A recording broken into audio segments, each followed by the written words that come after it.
नमस्कार, TV news की खास खबरों में आपका स्वागत है।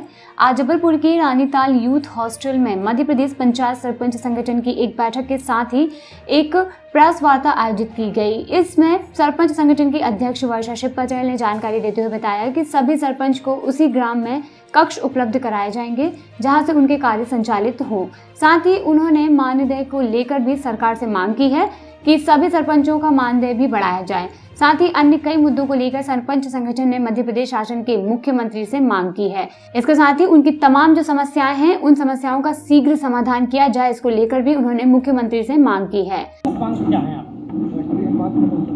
मैं श्रीमती वर्षा शिव पटेल सरपंच संगठन जिला जबलपुर की अध्यक्ष हूँ और मैं पड़ुआ ग्राम की सरपंच भी हूँ। आज हम सभी सरपंच साथी माननीय मुख्यमंत्री जी से अपनी कुछ मांगों को लेकर ज्ञापन देने जा रहे हैं माननीय कलेक्टर महोदय के माध्यम से। हमारी जो मांग है वो है जनपद में हमारे सरपंच साथियों के लिए एक अतिरिक्त कक्ष हो, जिसमें चूँकि सरपंच जो हैं वो बहुत दूर दूर से जाते हैं अपनी मांगों को लेकर तहसीली और जनपद तक, तो उन्हें बैठने की उचित व्यवस्था हो ताकि उनका कार्य पूरा हो सके या वो बैठ के उसको डिस्कस कर सके या उनको कहीं और ना जाना पड़े। दूसरी हमारी जो मांग है वो है मानदेय को लेकर, चूँकि हमारा मानदेय की राशि है जो कि 1750 रुपये है और जो कि 5 और 6 महीने में एक आध बार कभी आ जाती है या हो सकता है साल 2 साल में कभी आए। तो चूँकि माननीय मुख्यमंत्री जी से निवेदन है कि उसको वो एक सम्मानजनक स्थिति में हो कि हमें अपने मानदेय की राशि को कहने में अच्छा लगे, ताकि हम जो हमारा पेट्रोल का खर्चा होता है जनहित के कार्यों के लिए तो कम से कम हम वो निकाल सकें उससे। और हमारी जो अगली मांग है कि हम जो नामांतरण और बंटवारे का काम पहले सरपंचों के स्तर पे हो जाता था, पंचायत के स्तर पे हो जाता था, चूँकि पटवारियों को बैठने की पूरी व्यवस्था हमारे पंचायत भवन में होती है और पूरे इंस्ट्रूमेंट हमारे पंचायत भवन में उपलब्ध हैं जो कि अभी करवा दिए गए हैं, तो वो वहाँ बैठ के भी वो काम कर सकते हैं, जिससे हमारे जो ग्रामीण किसान हैं उनका बहुत सारा समय और धन की है वो बचत हो सकती है। और जो भी शुल्क है, राशि है, वो जनपद अपने सरपंच जो अपने हित के लिए लगा सकते हैं, अपने ग्रामीण के विकास के लिए लगा सकते हैं, उस धन का वो वहाँ उपयोग कर सकते हैं। वर्षा पटेल। आज जबलपुर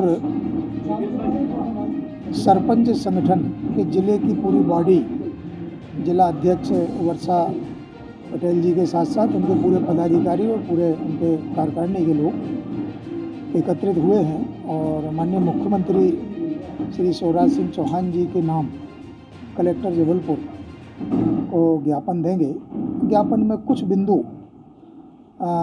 जो हैं वो बनाए गए हैं जिससे कि पंचायतों के काम सुचारू रूप से चल सकें। जैसे पंचायत के सरपंच को जो मानदेय मिलता है वो 1750 रुपये के आसपास इतना मिलता है और वो भी 2-4 महीने, 6 महीने, 8 महीने में मिल गया, जब मिल गया इस टाइप से चलता है, तो ये बढ़ाया जाए। अगला विषय इसमें ये है कि जैसे सरपंच 30-40 किलोमीटर दूर से जनपद पहुंचा, तो जनपद मुख्यालय में सरपंच का मुख्यालय जनपद होता है, उस जनपद मुख्यालय में उसको बैठने के लिए एक कुर्सी नहीं मिलती है, तो वहाँ पे सभी सरपंचों को बैठने के लिए कक्ष की व्यवस्था हो, जो सरपंच कक्ष के नाम से जाना जाए, उन्हीं के उपयोग में आए। अगला बिंदु है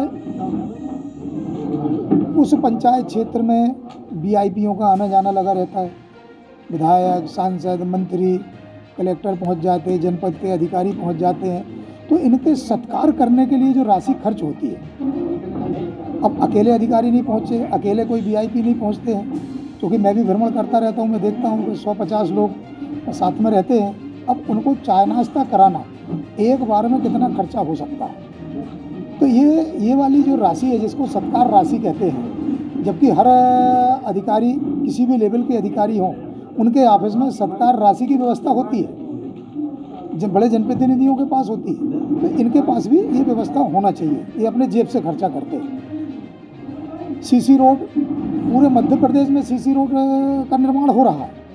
जबलपुर ज़िले में पंचायतों को सीसी रोड बनाने से रोक लगा दी गई है। ये जबलपुर ज़िले के जो अधिकारी, जिम्मेदार अधिकारी हैं, ये उनकी तानाशाही के कारण है। तो इसमें ये व्यवस्था होना चाहिए कि जैसे पूरे प्रदेश में चल रहा है सीसी रोड का काम, यहाँ भी लागू हो। अगला पॉइंट ये है कि खर्चे ढेर सारे होते हैं। गरीब खत्म हो जाए गांव के अंदर का तो सरपंच उसकी राशि, उसको आशा रहती है कि हमको सरपंच से राशि मिल जाए, हमारे परिवार का परिजन जो खत्म हो उसका क्रियाक्रम हो जाए। पहले जो खेती बाड़ी वाली जो व्यवस्था है वो पंचायत के अधीन थी। पंचायत ही उसका रिकॉर्ड दुरुस्त करने का अधिकार, बंटवारा करने का अधिकार, ये राजस्व के बहुत से अधिकार पंचायत के पास थे। उससे उस क्षेत्र में रहने वाले किसान भाइयों को बहुत सहूलियत थी। अब यहाँ से 50-60 किलोमीटर दूर है कालादेही जबलपुर से, और मुख्यालय उसका जबलपुर है। अब उसको अगर अपना कोई कार्य कराना है राजस्व वाला तो तहसीली ऑफिस जबलपुर में उसको आना पड़ेगा, जबकि पूर्व में क्या हो जाता था, उसका काम वहीं पर हो जाता था पंचायत में। तो ऐसे बहुत से बिंदु हैं जिन बिंदुओं पे जो मांग सरपंच संगठन के द्वारा उठाई जा रही है ये बहुत महत्वपूर्ण है। और मुझे आशा है कि माननीय मुख्यमंत्री जी इन सारे बिंदुओं पर विचार करेंगे और विचार करके और इन मांगों को पूरा करेंगे, क्योंकि हमारे मुख्यमंत्री बड़े संवेदनशील मुख्यमंत्री हैं और मध्य प्रदेश ही नहीं पूरे हिंदुस्तान के एक नंबर के सर्वश्रेष्ठ मुख्यमंत्री माने जाते हैं हमारे शिवराज सिंह चौहान जी, जो जनहित के कार्य में कभी पीछे नहीं हटते हैं। और इसी विषय को लेकर के आज इन्हीं सारे बिंदुओं को लेकर के सरपंच संगठन कलेक्टर साहब को ज्ञापन देंगे, जो मुख्यमंत्री के नाम होगा तो उनके माध्यम से मुख्यमंत्री तक बातें पहुंच जाएं। और भी खास खबरें जानने के लिए जुड़े रहें डीवी न्यूज में।